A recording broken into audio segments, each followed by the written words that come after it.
If you've been doing sit-ups, crunches, or planks for months and your core is still weak or it's not where you want it to be, then you're in the right place. The problem is not in your effort, it's in your program. Most core training that people do in the gym is missing the exercises that actually builds the functional strength. I'm Reggie Tu, licensed physical therapist and strength and conditioning specialist. I have spent almost 3 decades helping athletes, active adults, and everyday people build real core strength. And this is not just abs that look good in a mirror. This is real core strength that actually performs when your body needs it. Now, if you're thinking, I already do planks and I feel my abs working, then that's great. But feeling the burn and building real core stability are two different things. One makes you sore, the other one makes you feel strong, protected, and explosive. Today, I'm going to give you the 5 exercises to train your core in the way that it's actually designed to work, under load, under movement, and under pressure. These are the same exercises that I give to athletes and active adults who want real results. This matters right now because a weak core does not just limit your performance. It sets you up for lower back injuries, hip problems, and movement breakdowns that gets harder to fix the longer you wait. This is why I put together Performance Core System. 5 exercises that build strength, stability, and power from the inside out. We're going to go through all 5 exercises, why each one's work, and how to do them. Let's get into it. Starting with principle number 1, the dead bug. Yes, you are getting on the floor in this one, and it's worth every second. The dead bug trains anti-extension. That's your core's ability to resist your spine from arching under load. This is the foundation of every athletic movement you do. Squatting, pressing, jumping, running, all of those movements break down when your anti-extension strength is weak. Most people skip this because it doesn't look impressive. These are the same people who end up with low back pain and they wonder what went wrong. I have worked with athletes who squat heavy and run fast but have poor core control when I tested them. The moment I put them on the floor and ask them to do a proper dead bug, they last around 10 seconds before their back starts arching off the floor. That arch is your spine telling you that it's not protected. We fixed it with this exercise and nothing else changed in the program. Their lifts went up, their pain went down, and their movement quality improved across the board. First, lie down on the floor.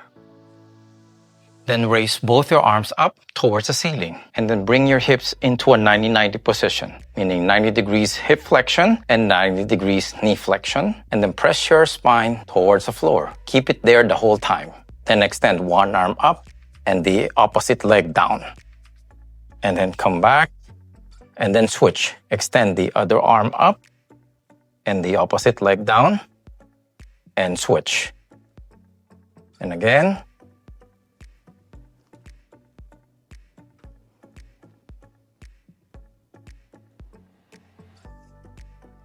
Make sure you keep your back touching the floor the whole time.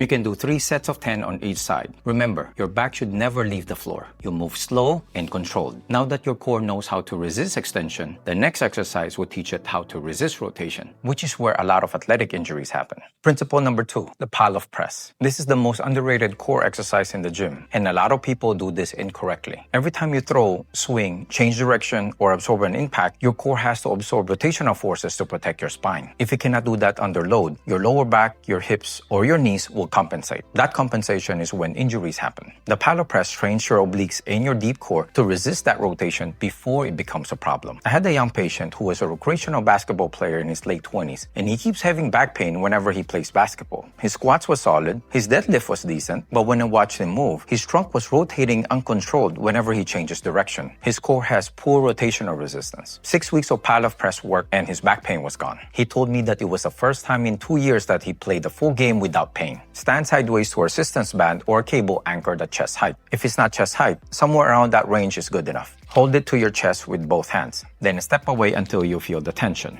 Tuck your core in. Now brace your core and extend your arm out in front of you. Hold it for 3 seconds.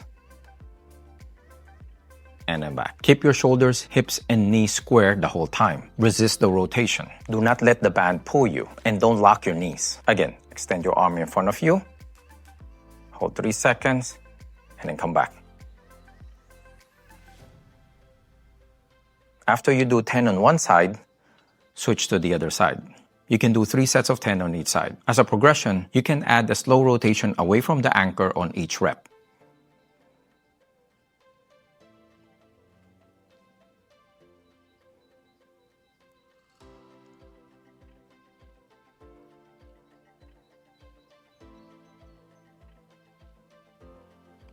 Your core can now resist extension and rotation. The next exercise combines both and adds a dynamic challenge. This will take everything to the next level. Real quick, if this is giving you value, hit that subscribe button now. I put out videos every week to help you move better, get stronger, and stay pain-free. It is free and you don't want to miss what's coming. Now let's keep going. Principle number 3, the plank with the shoulder tap. You know how to do a plank. This version is different. A static plank is a stability exercise. The moment you lift one hand off the ground, you create an asymmetric hold. One side of your core has to work twice as much to keep your hips from rotating and dropping. That challenge is called anti-rotation under dynamic movement. It is significantly harder than holding still, and it is much closer to how your body actually moves in real life and in sports. I use this exercise as one of the tests before I clear athletes to return to sports after an injury. If they cannot do 10 shoulder taps with the hips completely still, they're not ready to return to sports. I've had athletes who felt fine, they feel strong, they felt ready, but failed this test completely. Their hips were rotating, dropping, and compensating every single rep. That is your core telling you that it still has work to do. Now let's get into a plank position. Keep your hands under your shoulders and the body straight from head to heels. If you cannot balance, you can have your feet wider apart. Ideally, you want them shoulder width apart or a little closer. Now brace your core and lift your right hand and tap your left shoulder and put it back down. Then the left hand on the right shoulder and put it back down. Your goal is 0 hip movement, 0 hip rotation, 0 hip dropping. You can do 3 sets of 10 reps on each side.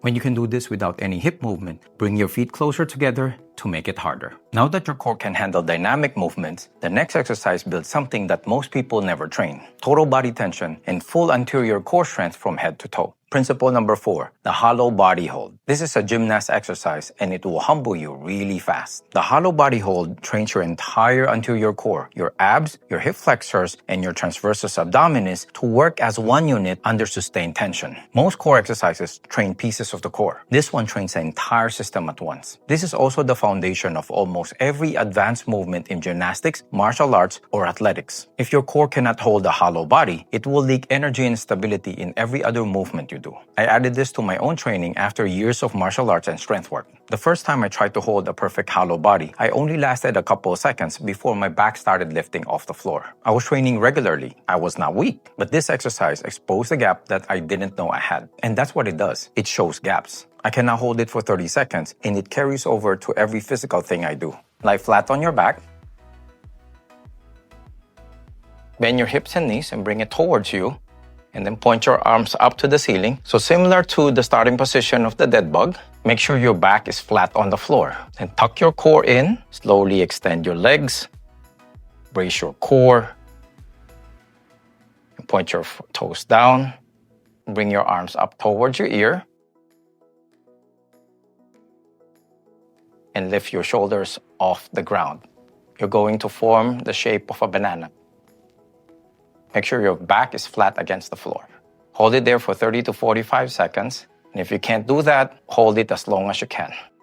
If your back starts coming off the floor, bend your knees to make it easier.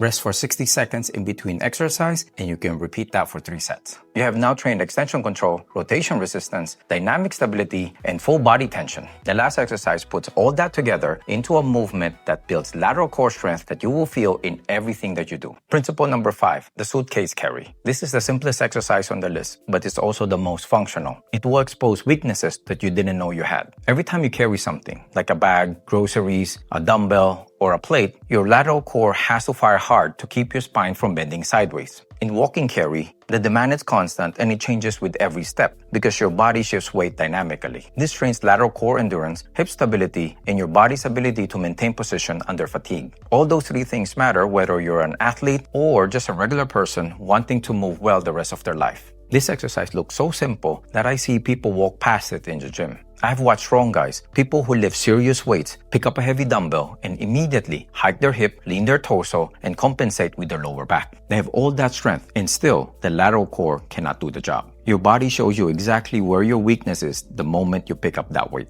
Pick up a dumbbell or kettlebell in one hand. Stand tall, brace your core, and now walk.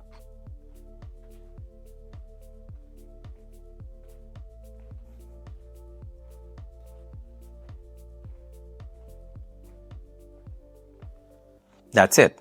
You want to keep your shoulders level, keep your torso upright, do not lean towards the weight or away from it.